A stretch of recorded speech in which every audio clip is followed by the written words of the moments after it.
Hello বন্ধুরা, সবাই কেমন আছো? আজকে আমি তোমাদেরকে দেখাবো ইন্ডাস্ট্রিয়াল ফ্যাক্টরিগুলিতে বড় বড় কারখানাগুলিতে কিভাবে এখন বর্তমানে সৌরবিদ্যুতের প্যানেল দিয়ে সরাসরি বিদ্যুৎ উৎপাদন করা হয়, সেটা আমি তোমাদেরকে দেখাবো। প্রথমে আমরা এটা সম্পর্কে জানি, সেটা হচ্ছে যে ইন্ডাস্ট্রিয়াল সোলার কিভাবে কাজ করে। বাণিজ্যিক সৌর প্যানেল বেশ কয়েকটি মূল উপাদান থাকে। সৌর প্যানেল এগুলো সূর্যালোকে বিদ্যুতে রূপান্তর করতে ফটোভোল্টাইক কোষ ব্যবহার করে। বাণিজ্যিক সিস্টেমের জন্য আউটপুট 450 থেকে 600 ওয়াট পর্যন্ত এটা থাকে। ইনভার্টার এগুলো বাণিজ্যিক ভবনে ব্যবহারের জন্য সৌর প্যানেল থেকে ডিসি বিদ্যুৎকে এসি বিদ্যুতে রূপান্তর করা হয়। এটার নাম হচ্ছে যে grid solar power system industrial.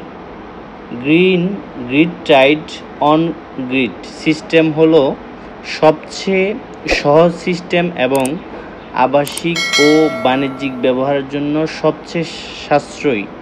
এই সিস্টেমটি পরবর্তীতে ব্যবহারের জন্য ইউটিলিটি গ্রিড স্টোরেজে উদ্বুদ্ধ শক্তি পাঠায়।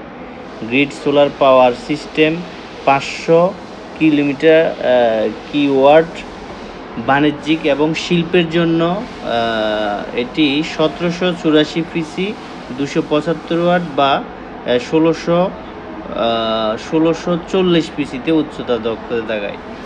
এটা সবচেয়ে বাংলাদেশের জন্য এটা সাশ্রয়ী, বিশেষ করে ফ্যাক্টরিগুলোর জন্য এটা খুবই উপকারী একটা জিনিস। এটা মূলত হচ্ছে যে এখানে যে উৎপাদন হবে, যে বিদ্যুৎ উৎপাদন হবে, এটা ডাইরেক্ট কোনো চার্জিং সিস্টেম না। যে উৎপাদন বিদ্যুৎ তৈরি হবে সেখান থেকে এটা সরাসরি বিদ্যুতের মূল কেন্দ্রে যায়। এখান থেকে যে বিদ্যুৎটা বের হবে সেখানে জমা হবে। সেখান থেকে জমা হওয়ার পরে এটা আবার ফ্যাক্টরিতে রিটার্ন আসবে। মূল কথা হচ্ছে যে দিনের আলো পেলেই এই বিদ্যুৎটা উৎপাদন হবে।